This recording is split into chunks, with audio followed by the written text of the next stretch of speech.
নিয়ে করবো, সেই টপিকস বা সেই পয়েন্টের নাম হচ্ছে এরাইথ্রোপয়েসিস বা হেমোপয়েসিস বা রেড ব্লাড সেল প্রোডাকশন। আচ্ছা, পয়েসিস যদি কোনো শব্দের সাথে থাকে বা কোনো শব্দের শেষে যদি এস আই এস যুক্ত থাকে তাহলে সেটা দ্বারা বোঝায় বিগিনিং অথবা হচ্ছে প্রসেসিং বা ফরমেশন। কোনো কিছু তৈরি হওয়ার প্রক্রিয়া বা কোনো কিছু শুরু হওয়ার প্রক্রিয়া। এসআইএস থাকলে এই এসআইএস দ্বারা এটা বোঝা। আর অ্যারাইট মানে আমরা তো জানি হচ্ছে আপনার রিড, অর্থাৎ অ্যারাইথ্রোপয়েসিস বলতে খুব ইজিলি আমরা বুঝতে পারি যে রিড ব্লাড সেল ফরমেশন বা গঠিত হওয়ার প্রক্রিয়াটাকেই অ্যারাইথ্রোপয়েসিস বলে। রিড ব্লাড সেল ফরমেশন বা গঠিত হওয়ার বা ডেভেলপমেন্ট হওয়ার প্রক্রিয়াটাকেই অ্যারাইথ্রোপয়েসিস বলে। The process of erythrocyte development from stem cell take about 7 days and is called erythropoiesis. এখানে আপনি এতটুকু দিলেও হবে। The process of erythrocyte development is called erythropoiesis. অর্থাৎ the process of erythrocyte cell formation is called erythropoiesis। মানে খুব ছোট করে দিলেও হবে। এক কথা, এরাইথ্রোসাইট ফরমেশন হওয়ার বা ডেভেলপমেন্ট হওয়ার প্রক্রিয়াটাকেই এরাইথ্রোপয়েসিস বলে। The process of formation or development of erythrocyte, the process of formation or development of erythrocyte is called erythropoiesis. এইভাবে দিলেও হবে, কোনো অসুবিধা নাই, ঠিক আছে, মনে থাকবো। আচ্ছা, এরপরে আমরা শিখছি হ্যাম। হ্যাম মানে কি? হ্যাম মানে কি? ব্লাড। আপনারা কি আমাদের কথা শুনতেছেন না? জি স্যার, শোনাবে। হ্যালো, ওকে, তাহলে রেসপন্স করেন। ওকে, হ্যাম মানে কি জানি আমরা? হ্যাম মানে জানি আমরা ব্লাড। হ্যাম মানে কি জানি? ব্লাড জানি, তাই না? আচ্ছা, যদি ব্লাড জানি তার সাথে আছে পয়েসিস, তার মানে কি ব্লাড ফরমেশন বা ডেভেলপমেন্ট হওয়ার প্রক্রিয়াটাকেই ব্লাড ফরমেশন বা ডেভেলপমেন্ট হওয়ার প্রক্রিয়াটাকেই হেমোপয়েসিস বলে, তাই না? এখানে লেখা আছে hemopoiesis or hematopoiesis is the process of development of all blood sell.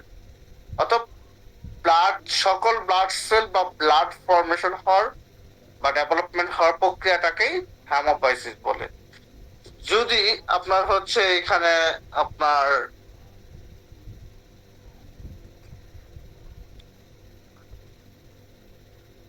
Leucocytosis থাকতো তাহলে সেটা কি বুঝাইতে বলেন তো? লিউকোসাইটোসিস থাকতো, the process of leukocyte development is called leukocytosis. মানে আপনার এরাইথ্রোসাইট মানে আছে এরাইথ্রোসাইট যে সেলটা আছে ওই সেলটা প্রসেস বা ডেভেলপমেন্ট হওয়ার প্রক্রিয়াটাকে এরাইথ্রোপয়েসিস বলে। আর হেমোপয়েসিস, ওই হেমোপয়েসিস সেল বা মানে পুরা রক্তটা ডেভেলপমেন্ট হওয়ার প্রক্রিয়াটাকে হেমোপয়েসিস বলে। খুব সহজ না ডেফিনেশনটা? খুব সহজ। জি স্যার। জি স্যার। ওকে, স্যার একবার বলেন। মা তারা ফাটায় ফেলবো আরেকবার বলতে বললে, এটা একবার সহজ ব্যাপার। এরাইথ্রোসাইট সেল ডেভেলপমেন্ট হওয়ার প্রক্রিয়াটাকে এরাইথ্রোপয়েসিস বলে। হেমোপয়েসিস লেখা আছে, হেমো মানে ব্লাড, মানে অল ব্লাড সেল ডেভেলপমেন্ট হওয়ার প্রক্রিয়াটাকে হেমোপয়েসিস বলে। বুঝতে পারছেন? জি স্যার। এবার মাথায় ঢুকছে? কোনো অসুবিধা আছে? না ওকে, স্যার।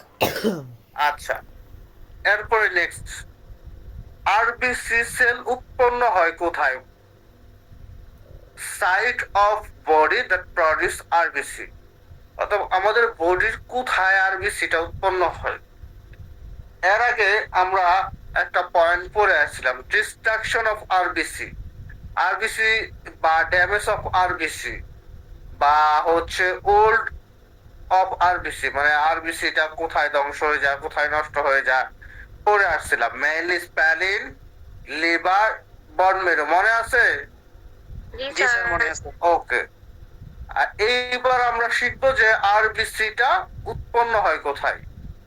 ইন্টা ইউটেরাইন লাইফ, অর্থাৎ গর্ভ অবস্থা থাকাকালীন সময়ে, আপনি যখন আপনার মায়ের গর্ভাবস্থা ছিলেন তখন আপনার হচ্ছে প্রথম 3 মাস থেকে 3 সপ্তাহ 3 মাসের মধ্যে আপনার আরবিসি সেলটা ভ্রূণে মেসোডার্মে উৎপন্ন হয়েছে।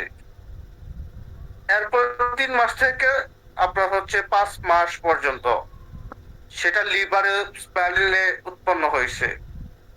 এরপর 5 মাস থেকে জন্ম হওয়া পর্যন্ত সেটা হচ্ছে হৃদ বন মেরু এবং লিভারে উৎপন্ন হয়েছে। জন্মের পর 5 বছর বয়স পর্যন্ত হৃদ বন মেরুতে উৎপন্ন হয়েছে। যখন আপনার বয়স 5 থেকে 20, যেরকম এখানের অনেকেই না, 90% বয়স হচ্ছে 20 বছরের নিচে, আপনাদের রক্তটা উৎপন্ন হয় হৃদ বন মেরু এবং লং বনে। হৃদ বন মেরু হচ্ছে লং বনে, হৃদ বন মেরুতে। হৃদ বন মেরু, বন মেরু জিনিসটা কি? মেরুরজ্জ। বন মেরু জিনিসটা কি? মেরুরজ্জ। আমাদের মূলত 2 ধরনের বন মেরু আছে, একটা ইয়েলো বন মেরু, একটা হৃদ বন মেরু। মূলত হচ্ছে আমাদের চিফ ব্লাড ফর্মিং অর্গান কি, মানে মূল ব্লাড উৎপন্নকারী অর্গানের নাম কি বা স্ট্রাকচারটার নাম কি, সেটা হচ্ছে বন মেরু। সেটা হচ্ছে বন মেরু। বন মেরু মানে হচ্ছে মেরুরজ্জ, অর্থাৎ হাড়ের ভিতরে নরম যে জিনিসটা থাকে ওইটাই হচ্ছে বন মেরু। যেরকম কুরবানির সময় যখন গরুর মাংস কাটে তখন দেখবেন যে হাড়ের ভিতর থেকে আপনি টান দিবেন, দেখবেন যে নরম মজার মজার জিনিস বেরোইতেছে। হ্যাঁ, ওই যে নরম তরল যে জিনিসটা বেরোচ্ছে সেটা হচ্ছে মেরুরজ্জ। মূলত ওই মেরুরজ্জের মধ্যেই রক্তটা উৎপন্ন হয়। ওই মেরুরজ্জের মধ্যে, মানে বন মেরুর মধ্যে রক্তটা উৎপন্ন হয়। বুঝতে পারছেন? তাহলে আপনার বয়স যখন 5 থেকে 20 বছরের মধ্যে, তখন হচ্ছে এই আরবিসিটা উৎপন্ন হয় কোথায়? লং বনে, হৃদ বন মেরুতে। অর্থাৎ আমাদের যে লম্বা লম্বা বনটা আছে, যেরকম হিউমেরাস, ফিমার, টিবিয়া, ফিবুলা, এগুলো লম্বা লম্বা বন না? এই লম্বা বনের ভিতরে যে হচ্ছে হৃদ বন মেরুটা থাকে, ওই হৃদ বন মেরুতেই মূলত হচ্ছে রক্তটা উৎপন্ন হয়। 20 বছরের উপরে, 20 বছরের উপরে যদি হয় তখন রক্ত উৎপন্ন হয়। তখন রক্ত উৎপন্ন হয় হৃদ বন মেরুর মেমব্রেন আছে, যেরকম vertebra, sternum, ribs, skull, pelvis, হ্যাঁ, এই যে হেড অফ হিউমেরাস, ফিমার, এই জায়গাগুলোতে আপনার হচ্ছে রক্ত উৎপন্ন হয়, আরবিসিটা উৎপন্ন হয়। আমরা আবার বুঝি, আবার পড়ি। প্রশ্ন হচ্ছে site of the body that produce RBC. এটা রিটেন পার্টে আসবে না, এই প্রশ্নটা আসবে হচ্ছে আপনার এমসিকিউতে। এই প্রশ্নটা আসবে আপনার এমসিকিউতে, ঠিক আছে? প্রথম যদি প্রশ্ন হয় যে আরবিসি 5 বছর বয়স পর্যন্ত, জন্মের পর থেকে 5 বছর বয়স পর্যন্ত আরবিসি কোথায় উৎপন্ন হয়, সঠিক উত্তর হচ্ছে আমাদের হিউম্যান বডির সকল বনের হৃদ বন মেরুতে। হৃদ বন মেরু অফ অল বন, অর্থাৎ আমাদের হিউম্যান বডির যে সকল বন আছে, বনের যে হৃদ বন মেরু আছে, ওইখানে হচ্ছে আপনার এই আরবিসিটা উৎপন্ন হয়। কথা ক্লিয়ার? এরপর প্রশ্ন হতে পারে 5 থেকে 20 বছর বয়সে আরবিসিটা কোথায় উৎপন্ন হয়? লং বোনের হৃদ বন মেরুতে। আরবিসিটা কোথায় উৎপন্ন হয়? বোনের মেমব্রেন আছে, বোনের মেমব্রেন আছে, যেরকম ভার্টিব্রেটস তার নাম রিবস। কথা ক্লিয়ার? বুঝতে পারছেন? জি স্যার। তো সেই ক্ষেত্রে এটা আমাদের মনে রাখতে হবে, সেই ক্ষেত্রে এটা আমাদের মনে রাখতে হবে। হ্যাঁ, আচ্ছা। এরপরে হচ্ছে আপনার স্টেজ বাই স্টেপ অফ অ্যারাইথোপ্রয়েসিস। এই প্রশ্ন লাগবে না, সো এটা আপনাদের আর এখানে শেখার প্রয়োজন নাই। আচ্ছা, এখানে একটা ট্রাম আছে বা শব্দ আছে, রেটিকুলোসাইট। আচ্ছা, আপনাদের একটা জিনিস বোঝার কথা, কোন শব্দের সাথে সাইট, CYTE সাইট লেখাটা থাকলেই আমরা একটা জিনিস বুঝি, সেটা কি? সেল বোঝায়। তারপরে রেটিকুলোসাইট মানে কোন একটা সেলকে বোঝাইছে। রেটিকুলোসাইট মানে ইমম্যাচিউর সেলকে বোঝায়, ইমম্যাচিউর অর্থাৎ অপরিপক্ক যে কোনো সেলকে, অপরিপক্ক যে কোনো সেলকে, অপরিপক্ক যে কোনো সেলকে কি রেটিকুলোসাইট বলা হয়। কথা বুঝতে পারছেন? জি স্যার। জি স্যার। জি স্যার। ওকে, ওকে। আচ্ছা, এরপরে আমরা চলে যাব হচ্ছে আপনার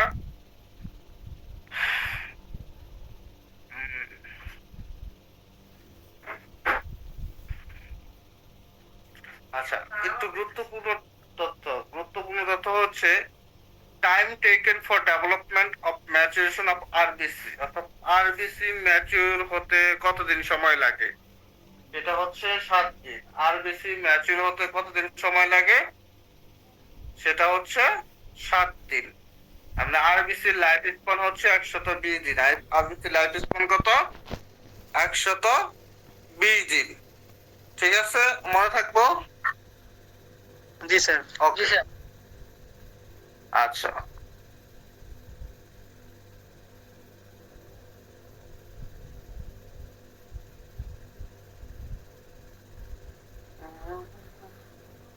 আচ্ছা, এরপরে আপনাদেরকে যেটা জানতে হবে সেটা হচ্ছে যে আপনার ম্যাচুরেশন ফ্যাক্টর ফর অ্যারাইথোপ্রয়েসিস, অর্থাৎ এই যে আপনার আরবিসি যে সেলটা উৎপন্ন হয়, এই সেলটা তো হচ্ছে 7 দিনে ম্যাচিউর হয়, তাই না? এই ম্যাচিউর হওয়াতে কোন কোন জিনিসগুলো কাজ করতেছে? ভিটামিন B12 অথবা কেমিক্যাল নেম হচ্ছে সাইনোকোবালামাইন, পরে হচ্ছে ফলিক অ্যাসিড, তারপর ধরুন vitamin B6, vitamin B2, স্করবিক acid. হ্যাঁ, এই জিনিসগুলো হচ্ছে মূলত হচ্ছে আরবিসি সেলটাকে ম্যাচিউর করে, মানে এই জিনিসগুলো ম্যাচুরেশনে কাজ করে থাকে। এজন্য maturation factor for erythropoiesis, vitamin B12, vitamin B6, vitamin B2, ascorbic acid, folic acid, এই জিনিসগুলো একটু মনে রাখতে হবে। ঠিক আছে? এছাড়া আর কোনো কিছু এখানে আপনার মনে রাখার প্রয়োজন নাই। আচ্ছা, এরপরে হচ্ছে খুব গুরুত্বপূর্ণ পয়েন্ট, যার নাম হচ্ছে হিমোগ্লোবিন। খুবই গুরুত্বপূর্ণ পয়েন্ট, যার নাম হচ্ছে হিমোগ্লোবিন। হিমোগ্লোবিন কি? হিমোগ্লোবিন এক কথায়, সহজ কথায় যদি উত্তর দেই, এক ধরনের কনজুগেটেড প্রোটিন। হিমোগ্লোবিন হচ্ছে এক ধরনের কনজুগেটেড প্রোটিন। এরপর যদি আরেকটা সহজ কথায় উত্তর দেই, আয়রন কন্টেইন করে, যার মূলত কাজ হচ্ছে অক্সিজেন ট্রান্সপোর্ট করা, অক্সিজেন কার্বন ডাইঅক্সাইড ট্রান্সপোর্ট করা। তাহলে হিমোগ্লোবিন সম্পর্কে যদি আপনাকে প্রশ্ন করা হয়, আপনি 3টা উত্তর দিতে পারবেন। একটা হচ্ছে কনজুগেটেড প্রোটিন, 2 নম্বর হচ্ছে আয়রন কন্টেইনিং প্রোটিন, এবং সে হচ্ছে oxygen and carbon dioxide transport করে থাকে হিউম্যান বডিতে। হিউম্যান বডিতে oxygen and carbon dioxide transport করে সে আয়রন কন্টেইনিং প্রোটিন এবং কনজুগেটেড প্রোটিন। কথাটাকে মনে থাকবো? জি স্যার। ওকে, ডেফিনেশনটা দেখাই। Hemoglobin is iron containing protein in red blood cell that transport oxygen and carbon dioxide. কথা ক্লিয়ার? Yes sir. আচ্ছা, এরপর হচ্ছে normal range grams of hemoglobin. Adult male 14 থেকে 16 গ্রাম পার ডেসিলিটার। অ্যাডাল্ট ফিমেল 12 থেকে 16 গ্রাম পার ডেসিলিটার। ঠিক আছে, এটা হচ্ছে নর্মাল ভ্যালু অফ হিমোগ্লোবিন। ছেলেদের ক্ষেত্রে 14 থেকে 18, মেয়েদের ক্ষেত্রে 12 থেকে 16 মনে রাখতে হবে। হ্যাঁ, আচ্ছা। এরপরে আপনার হচ্ছে স্ট্রাকচার অফ হিমোগ্লোবিনটা প্রয়োজন নাই, এরপরেও আমরা একটু হচ্ছে জেনে নিব। ঠিক আছে, হিমোগ্লোবিনে আপনার হচ্ছে 4টা গ্লোবিন চেইন গ্রুপ থাকে, যে মূলত হচ্ছে অক্সিজেন মলিকুল গুলো ক্যারির জন্য কাজ করে থাকে। এই জন্য একটু যে হ্যাম পার্ট অর্থাৎ রক্তে যে কণা আছে সেটা 4টা গ্রুপ আছে। জাস্ট এইটুকু একটু মনে রাখতে হবে, আর কিছুই মনে রাখতে হবে না। জাস্ট এই পর্যন্ত মনে রাখেন, বাট টাইপটা মনে রাখা গুরুত্বপূর্ণ। Type of normal hemoglobin. Normal hemoglobin 3টা টাইপ। অ্যাডাল্ট হিমোগ্লোবিন, আলফা বিটা, তারপরে হচ্ছে হিমোগ্লোবিন A2, এটা হচ্ছে আলফা গামা, আর হচ্ছে আপনার ফ্যাটাল হিমোগ্লোবিন।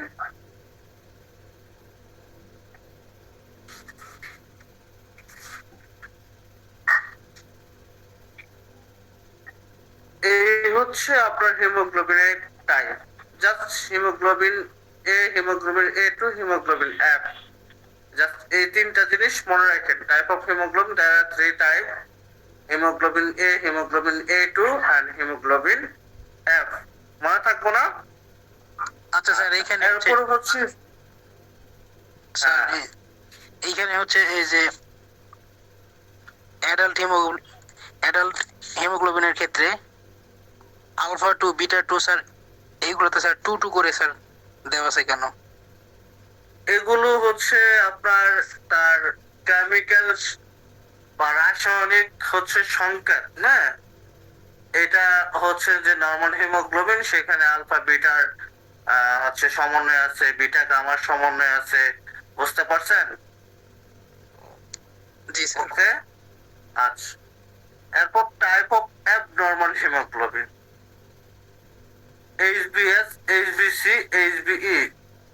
হ্যাঁ, আমরা আসলে SCEM, SCEM অর্থাৎ haemoglobin S, haemoglobin C, haemoglobin E এবং হিমোগ্লোবিন M। হয়তো এমটা এখানে নাই, কিন্তু নরমালি আমি 4টা অ্যাবনর্মাল হিমোগ্লোবিন নাম ছোট থেকে মুখস্থ করে আইছি। তো সেই ক্ষেত্রে আপনারা অ্যাবনর্মাল হিমোগ্লোবিনের 4টা নাম মনে রাখতে পারেন। SCEM কোশ্চেন হতে পারে হুইচ ইজ অ্যাবনর্মাল হিমোগ্লোবিন। হ্যাঁ, আপনার হচ্ছে এইভাবে দিতে পারে ট্রু ফলসে, মানে 5টা অপশন দিতে পারে: haemoglobin A, haemoglobin F, haemoglobin S, haemoglobin M, haemoglobin E। তাইলে হিমোগ্লোবিন A আর F ব্যতীত বাকি যে 3টা অপশন থাকবে সেই 3টা অপশন কি ট্রু, বাকি 2টা অপশন কি ফলস। এজন্য আমাকে type of normal haemoglobin, type of abnormal haemoglobin এটা মনে রাখতে হবে। অ্যাবনর্মাল হিমোগ্লোবিনের ক্ষেত্রে SCEM 4টা মনে রাখবেন। অ্যাবনর্মাল হিমোগ্লোবিনের ক্ষেত্রে SCEM 4টা মনে রাখবেন। ঠিক আছে, কথা ক্লিয়ার? জি স্যার। আচ্ছা, নরমাল হিমোগ্লোবিন হচ্ছে A2 and F, মনে থাকবো না? আচ্ছা, এরপর হচ্ছে ফাংশন অফ হিমোগ্লোবিন। মূলত আরবিসি যে ফাংশন, হিমোগ্লোবিনের সেই ফাংশনই। কারণ হিমোগ্লোবিন তো আরবিসির মধ্যেই থাকে, তাই না? সেই ক্ষেত্রে transport of oxygen and carbon dioxide, তারপরে হচ্ছে অ্যাসিড বেস ব্যালেন্স মেইনটেইন করা। হ্যাঁ, তারপরে এটার মধ্যে বিভিন্ন ধরনের পিগমেন্ট থাকে, যার কারণে হচ্ছে সে যেরকম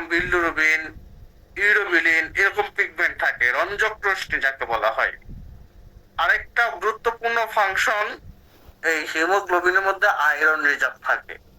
হিমোগ্লোবিনের মধ্যে আয়রন এন্ড প্রোটিন রিজার্ভ থাকে, ঠিক আছে? তাইলে আমি যদি আপনার হচ্ছে এই আরবিসি আর হিমোগ্লোবিনের ফাংশনটা ডিফারেন্স করতে যাই, একটা ডিফারেন্স আছে।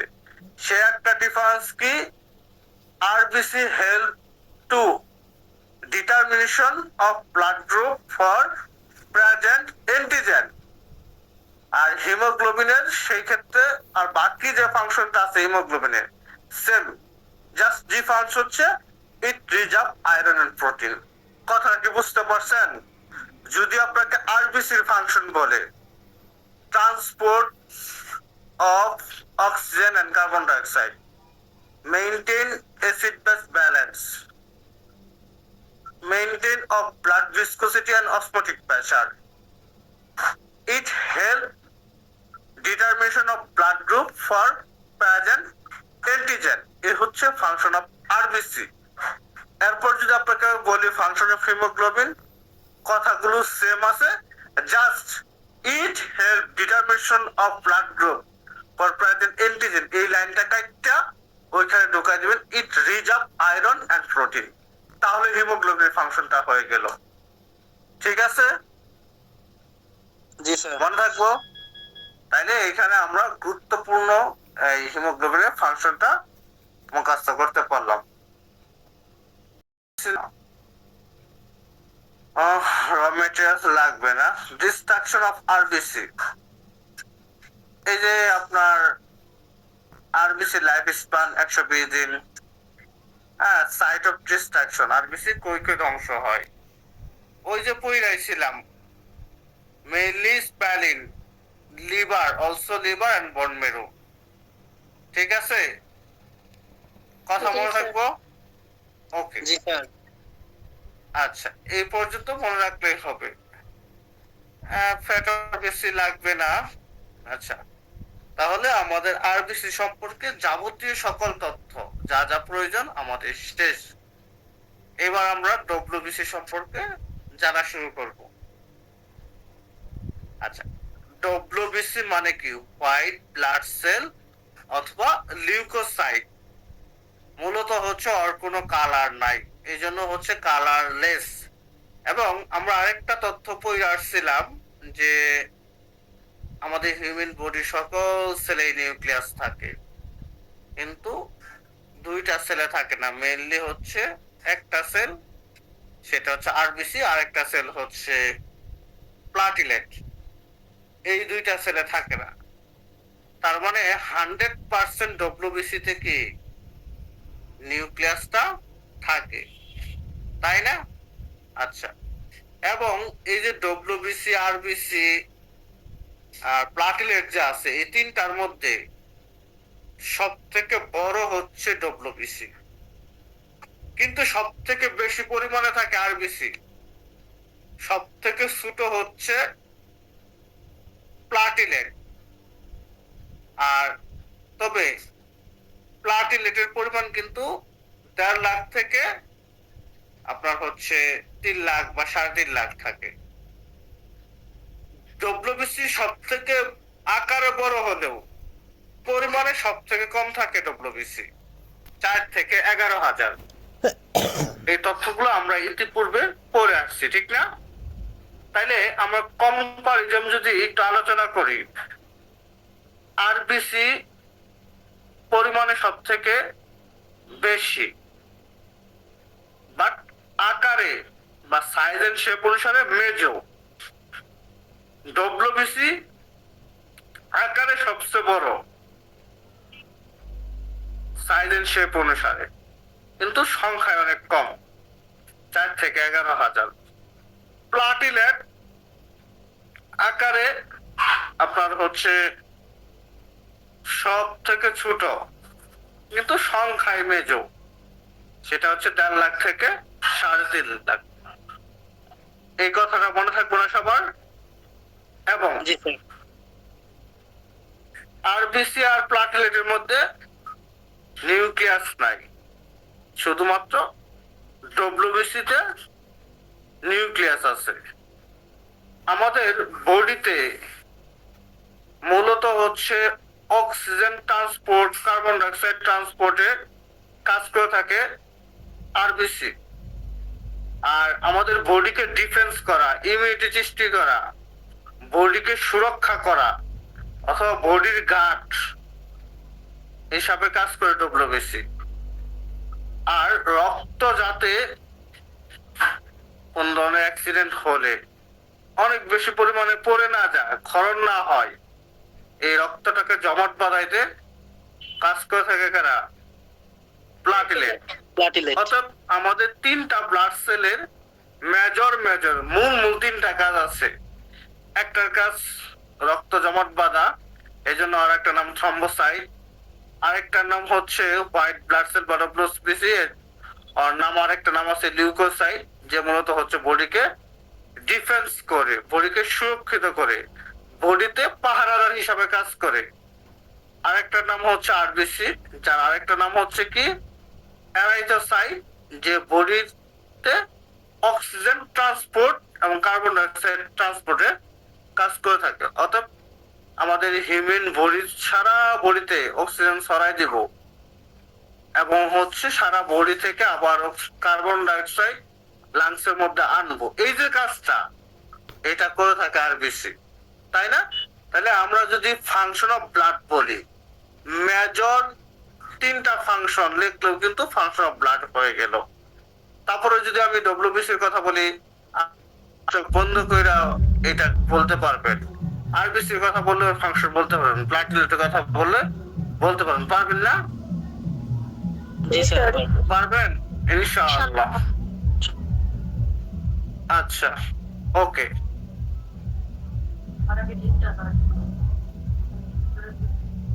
ওকে, আচ্ছা, তাহলে আমরা আপনার হচ্ছে ডব্লিউবিসি সম্পর্কে তথ্য জানি। White blood cell or leukocyte, colourless, nucleated largest, অথবা এর মধ্যে নিউক্লিয়াস আছে বড়, কালার নাই, আর আরেকটা নাম leucocyte. From WBC account for about 1% of the blood volume. এই কথাটা বাড়তি কথা, এই কথাটা বাড়তি কথা, জাস্ট এই পর্যন্ত লিখলেই হবে।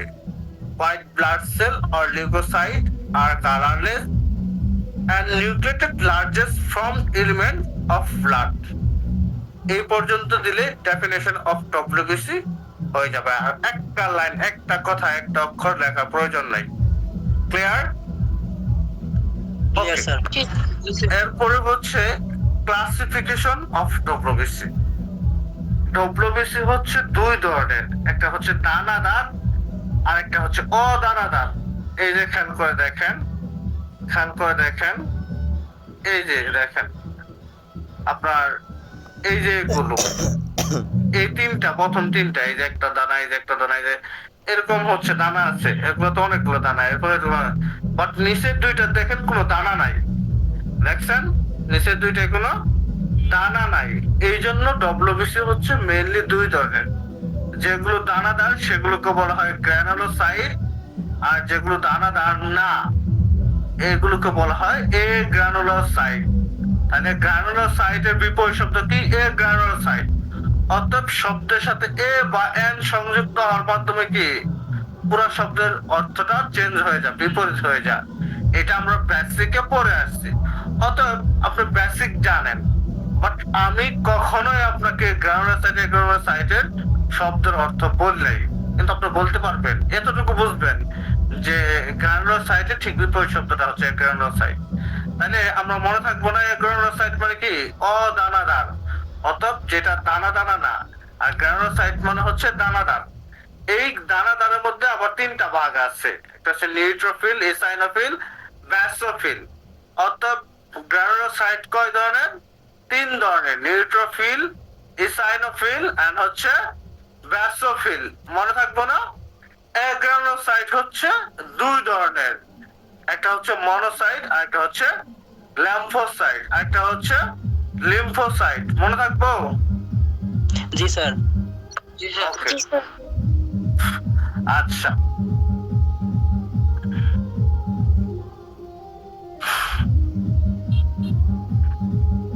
নর্মাল কাউন্ট অফ ডব্লিউবিসি আমরা তো জানি 4 থেকে 11,000। আচ্ছা, এরপরে আপনার ডিফারেন্সিয়াল কাউন্ট দিছে, এটা প্রয়োজন নাই, অযথা আপনাদের মাথায় দেওয়ার প্রয়োজন নাই। আমরা হচ্ছে একটু হচ্ছে এক একটা সেল সম্পর্কে এমসিকিউ এর জন্য একটু বিস্তারিত জানবো, ঠিক আছে? নিউট্রোফিল। নিউট্রোফিল হচ্ছে the most numerous of the white blood cell, 40 to 75% of WBC population.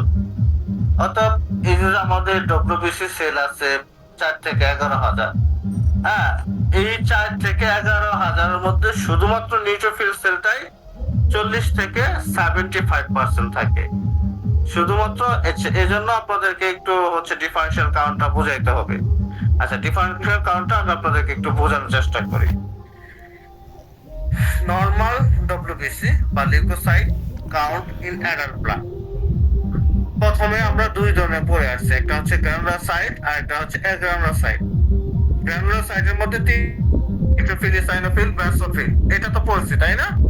আচ্ছা, এই টোটাল আপনার হচ্ছে যে 4 থেকে 11,000 যে আমাদের মানে ব্লাড, হ্যাঁ সরি হোয়াইট ব্লাড সেল, এই হোয়াইট ব্লাড সেল টোটাল 4 থেকে 11,000-এর মধ্যে শুধুমাত্র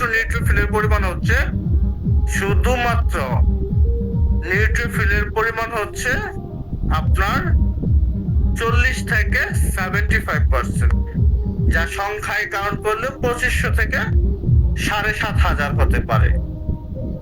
ইসোইনোফিল হচ্ছে 1 থেকে 6%, যা সংখ্যায় কাউন্ট করলে 40 থেকে 440 হতে পারে। বেসোফিল হচ্ছে 1%-এর কম, 1%-এর কম, যা সংখ্যায় কাউন্ট করলে 15 থেকে 100 হতে পারে সর্বোচ্চ। অর্থাৎ ধরুন হচ্ছে কারো যদি 11,000 ডব্লিউবিসি থাকে, তাহলে সেক্ষেত্রে তার নিউট্রোফিল 7,500, ইসোইনোফিল হতে পারে আপনার 440, বেসোফিল হতে পারে 100। আবার যদি কারো মানে ডব্লিউবিসি 4,000 হয়, সেক্ষেত্রে হচ্ছে নিউট্রোফিল 2500, ইসোইনোফিল 40, বেসোফিল 15 হতে পারে। মানে 4,000 থেকে নরমাল কাউন্টটা 4,000 থেকে 11,000-এর মধ্যে, কারো 7,000 হতে পারে, কারো 6,000, কারো 4,000 হতে পারে, কারো 10,000 হতে পারে, তাই না? এটা নরমাল। যদি আপনার যে 4,000-এর কম হয় অথবা 11,000-এর বেশি হয়, তাহলে সেটা অসুবিধা, বুঝতে পারছেন? তাহলে টোটাল ডব্লিউবিসি নিউট্রোফিলের পরিমাণ হচ্ছে 40 থেকে 75%, ইসোইনোফিল হচ্ছে 1 থেকে 6%, বেসোফিল হচ্ছে 1% এর নিচে। আর অ্যাগ্রানোসাইটে মনোসাইটের পরিমাণ হচ্ছে 2 থেকে 10%, ল্যাম্ফোসাইটের পরিমাণ হচ্ছে 20 থেকে 50%। কথা ক্লিয়ার, বুঝতে পারছেন? স্যার, ব্লাড ক্যান্সার কখন বোঝা যায়? ব্লাড ক্যান্সার কখন বোঝা যায়? খুব গুরুত্বপূর্ণ প্রশ্ন। ব্লাড ক্যান্সার বোঝা যাবে আপনার সেটার টেস্টের মাধ্যমে। এখন সেই ক্ষেত্রে আপনার হচ্ছে ডব্লিউবিসিটা আপনার হচ্ছে একটা সিগন্যাল দিবে। ডব্লিউবিসিটা একটা সিগন্যাল দিবে কি, যদি আপনার বডিতে ডব্লিউবিসির পরিমাণ অনেক বেশি হয়, তখন সেটা আপনাকে বোঝাবে আপনার বডি ইনফেক্টেড। মানে আপনার বডিতে বড় ধরনের কোনো ইনফেকশন আছে। এখন এই ইনফেকশন আছে মানে যে আপনার ব্লাড ক্যান্সার, এরকম না। ব্লাড ক্যান্সারের জন্য আরো নির্দিষ্ট ধরনের টেস্ট আছে, বিভিন্ন ধরনের হচ্ছে সিরোলজিক্যাল টেস্ট, বিভিন্ন ধরনের হচ্ছে আপনার টিস্যু টেস্ট আছে। ওই টেস্টগুলো কনফার্ম করে পরে ব্লাড ক্যান্সার বোঝা যাবে। বাট ধরুন হচ্ছে আপনার বডিতে যদি ক্যান্সার হয়, সেই ক্ষেত্রে ডব্লিউবিসির পরিমাণ বেশি হবে। আর আপনার বডিতে হচ্ছে ক্যান্সার নাই, ধরুন হচ্ছে আপনার বডিতে ধরুন লিভারে কোনো ধরনের ইনফেকশন আছে, বা রক্তের মধ্যে অন্য কোনো একটা ইনফেকশন আছে, অথবা ধরুন হচ্ছে আপনার একটা জয়েন্টের মধ্যে ইনফেকশন আছে, হ্যাঁ, তখন বা রিউমাটয়েড আর্থ্রাইটিস আছে, তখন আপনার হচ্ছে ডব্লিউবিসির পরিমাণ কি বেশি হতে পারে। কথা বুঝতে পারছেন? জি স্যার, বুঝতে পারছি। ওকে, তাহলে আমরা এই হচ্ছে ডিফারেন্সিয়াল কাউন্ট অফ ডব্লিউবিসি জানতে পারলাম। এখানে জানতে পারছি যে নিউট্রোফিল হচ্ছে ডব্লিউবিসির মধ্যে সব থেকে পরিমাণে বেশি থাকে, এজন্য the most numerous of white blood cell. তাহলে which is the most numerous of white blood cell? Right answer হচ্ছে নিউট্রোফিল সেল। ঠিক আছে। আচ্ছা, নিউট্রোফিলের শেপ হচ্ছে রাউন্ড এন্ড সাইজ হচ্ছে 10 থেকে 12 মাইক্রোমিটার। নিউট্রোফিলের সাইজ কত? 10 থেকে 12 মাইক্রোমিটার। এন্ড এটার নিউক্লিয়াস আছে, নিউক্লিয়াস গুলো মাল্টিলোব, অর্থাৎ নিউক্লিয়াস গুলো 2 বা তার অধিক ভাগে বিভক্ত, এই জন্য এটাকে মাল্টিলোব বলা হয়। তাইলে 2 থেকে 5টা লোব থাকতে পারে। তাহলে নিউট্রোফিল সম্পর্কে আমরা তথ্য জানবো। Most numerous of white blood cell 40 to 75%, shape round, size 10 to 12 micrometre, nucleus multilobe 2 to 5 lobe. কথা ক্লিয়ার? এই পর্যন্ত জানলেই হবে, আর বেশি জানতে হবে না। আচ্ছা, এরপরে হচ্ছে স্পেসিফিক ভাবে যদি নিউট্রোফিলের, আচ্ছা স্পেসিফিক নিউট্রোফিলের ফাংশন আমরা শিখবো আগে, না আগে আমরা হচ্ছে এই বাকি তথ্যগুলো জানি। এরপর আপনার হচ্ছে ইসাইনোফিল ডায়ামিটারে আর সাইজ হচ্ছে 10 থেকে 14 মাইক্রোমিটার, নিউক্লিয়াস হচ্ছে বায়োলোব। বায়ো মানে কি? মেডিকেল সায়েন্সে কোন শব্দের সাথে বিআই বা টিআই থাকলে কি বোঝা? ডাবল। দুই বোঝা, অর্থাৎ বায়োলোব মানে কি? আর 2টা লোব আছে। যদি 2-এরও অধিক থাকতো তাহলে কি হইতো? মাল্টি নিউক্লিয়েট হইতো, তাই না? যেহেতু 2টা আছে এই জন্য লিখছে বায়োলোব, মানে 2টা ভাগে ভাগ করা। জাস্ট এই পর্যন্ত জানবেন, আর কিছু জানার প্রয়োজন নাই। ওকে। আচ্ছা, এরপর হচ্ছে ব্যাসোফিল। ব্যাসোফিলের ডায়ামিটার কত, শেপ কত, সাইজ কত? সাইজ হচ্ছে 8 থেকে 10 মাইক্রোমিটার, নিউক্লিয়াস হচ্ছে বায়োলোব। ক্লিয়ার? ওকে। এরপর হচ্ছে আপনার মনোসাইট। মনোসাইটের সাইজ কত? 14 থেকে 18 মাইক্রোমিটার, 14 থেকে 18 মাইক্রোমিটার। আচ্ছা, এই যে আপনার ডব্লিউবিসি সেলগুলো আছে 2টা ভাগে, গ্রানুলোসাইট, গ্রানুলোসাইটের, neutrophil, eosinophil, basophil, monocyte, lymphocyte. হ্যাঁ, এর মধ্যে আপনার হচ্ছে প্রত্যেকটারই আমরা সাইজ পড়লাম। এই 5টার মধ্যে সাইজ অনুসারে সব থেকে বড় সেল কোনটা? সেটা হচ্ছে মনোসাইট। অতএব যদি প্রশ্ন করা হয় which blood cell is largest, তাহলে সেই ক্ষেত্রে আপনার হচ্ছে উত্তর, যদি অপশন থাকে আরবিসি, ডব্লিউবিসি, প্লাটলেট, তাহলে উত্তর হবে ডি, ডব্লিউবিসি। যদি বলা হয় which white blood sell is largest, যদি প্রশ্ন থাকে আপনার নিউট্রোফিল, ইসাইনোফিল, ব্যাসোফিল, মনোসাইট, তাহলে সঠিক উত্তর হবে কোনটা? মনোসাইট। কথাটা বুঝছেন? হ্যাঁ, ওকে, আপনারা ভালো বোঝেন, মাশাআল্লাহ। আচ্ছা, মনোসাইটের শেপ হচ্ছে round oval, horseshoe shape, round oval and horseshoe shape. অর্থাৎ একটা ঘোড়ায় আপনার হচ্ছে যদি একটা জায়গায় পাড়া দেওয়ার পরে এখানে যে শেপটা দেখা যাবে ওইরকম টাইপের শেপ হতে পারে। কথা ক্লিয়ার? এরপর হচ্ছে লিম্ফোসাইট আর স্মলার দেন মনোসাইট, অর্থাৎ মনোসাইট থেকে তুলনামূলক ভাবে কি লিম্ফোসাইটটা ছোট। আচ্ছা, জাস্ট এই পর্যন্ত জানলেই হবে, আর কোনো কিছু আপনাকে এখানে আর জানতে হবে না। ঠিক আছে? কথা ক্লিয়ার? ওকে, দাঁড়ান। এরপর আমি আপনাকে যেটা বলতে চাইছিলাম যে এখানে যে আমরা ফাংশনগুলো স্কিপ করাইছি না, কারণ হচ্ছে এই যে দেখেন ডব্লিউবিসির ফাংশনটা আলাদাভাবে দেওয়া আছে, অর্থাৎ নিউট্রোফিলের একটা ফাংশন, মূল ফাংশন হচ্ছে কিল অ্যান্ড ফ্যাগোসাইটোসিস ব্যাকটেরিয়া।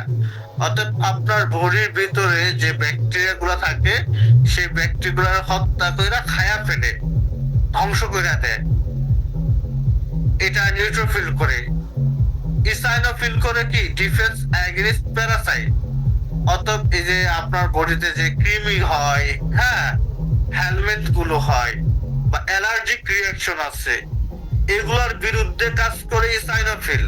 অর্থাৎ এই ইসাইনোফিলকে আপনার বডিতে খুবই গুরুত্বপূর্ণ ভূমিকা পালন করে। ব্যাসোফিল কি করে? এই allergic reaction and inflammatory response by releasing histamine and other mediator. অর্থাৎ ধরুন হচ্ছে আপনার এখানে কাইটা গেল, কাইটা যাওয়ার পরে সেটা ইনফ্লামেশন হইলো না, ওই ইনফ্লামেশনটাকে যেন না হইতে পারে, সেটা ইনফেকশন যেন না হতে পারে, সেটাকে হচ্ছে মানে শুকানোর যে কাজটা, সুস্থ রাখার যে কাজটা, এটা করে ব্যাসোফিল।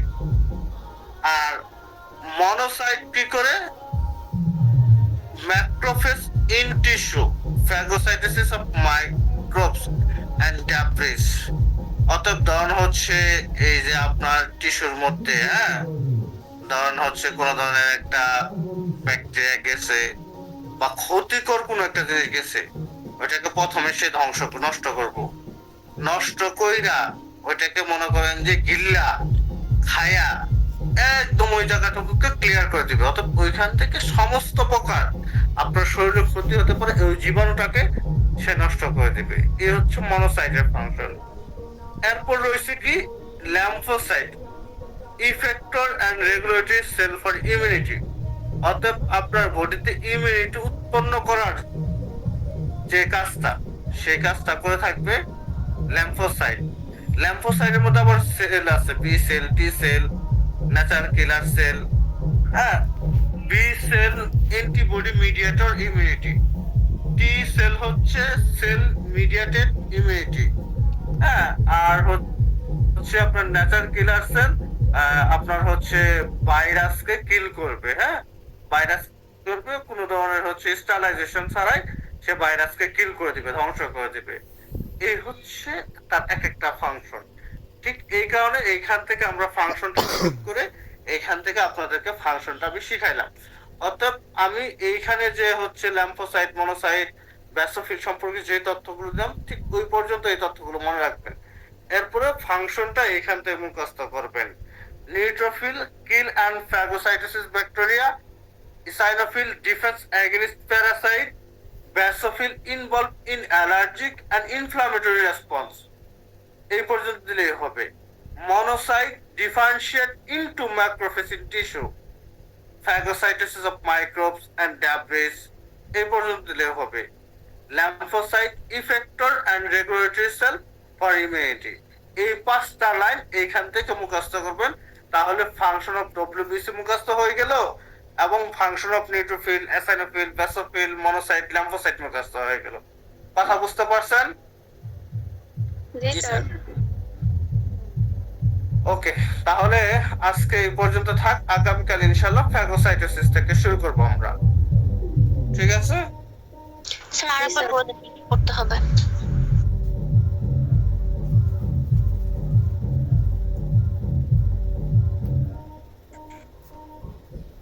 ফাংশন অফ ডব্লিউবিসি, এবং আমি এখানে যা যা বললাম এইটা। এরপর ডিফারেনশিয়াল কাউন্ট অফ ডব্লিউবিসি এইটা। এরপর হচ্ছে definition of WBC, classification of WBC, normal count of WBC. এরপর হচ্ছে destruction of RBC, quick destruction হয় স্প্লেন, লিভার, বোন মেরু, 120 দিন বাসে। এরপর হচ্ছে আপনার হিমোগ্লোবিন ডেফিনিশন, হিমোগ্লোবিনের normal value, maturation factor for অ্যানাইথোপ্রাইসিস।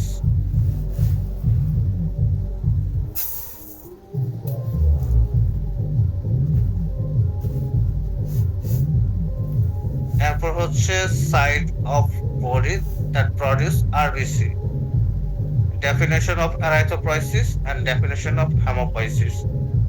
ঠিক আছে, এই পর্যন্ত আপনারা হচ্ছে আশা করি কালকে সুন্দর করে মুখস্থ করে আসবেন।